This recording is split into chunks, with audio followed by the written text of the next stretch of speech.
Hatujakubaliana sana na uongozi wa kina mama. Ndiposa tuko na haya mazungumzo na ninashukuru sana KEWOPA na tutaendelea kuyazungumza.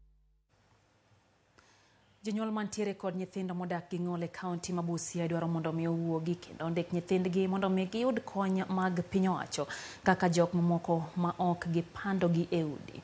Nonro wacho ni joma mantiere kod ng'ol e kaunti ma Busia ok osebedo ka yudo arita makare kuom ndalo mang'eny ka thothgi lalo geno kendo wito ngimagi, gino makelo kwan gi dong' ji 97,000 e kaunti no. Kabende moko kuom jogo manondiki oyudo fungruok kowuok kuom riwruok mar Ngaf bang' Catherine Omanyo ma en jabura ma kaunti no chiwo ndigni mag joma ng'ol mondo omi okonygi. Kotane kod jakombgi Ronaldo Biero ne gilero mor ma gin godo bang' yudo ndigni ka giwacho ni gisebedo ka gikale midhiero mathoth.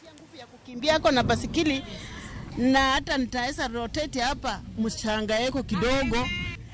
Na nimeshukuru kwake mama kufanya bidii ukatuletea hivi viketi.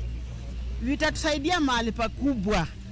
Idadi ya walemavu Busia County tuko 97,000 people disability. Shughuli ya mama kutuletea hizi baisikili ametusaidia pakubwa.